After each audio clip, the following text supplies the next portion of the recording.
Pag-modernize sa sektor ng pangingisda, target ng Department of Agriculture. Narito ang news scoop ni Kim Gomez. Nanawagan si Agriculture Secretary Francisco Chu Laurel Jr. na amyendahan ang charter ng Philippine Fisheries Development Authority.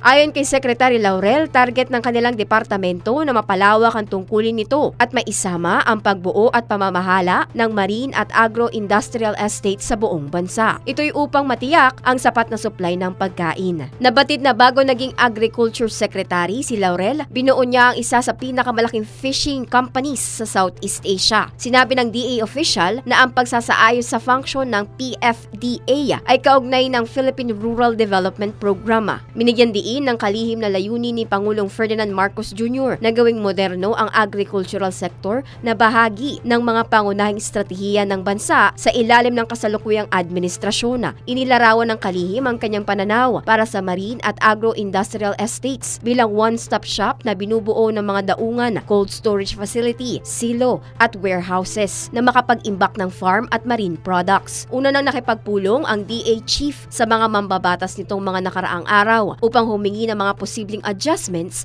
para sa 2024 national budget. At yan ang news scoop. Ako si Kim Gomez, nagbabalita ng tama, naglilingkod ng tama.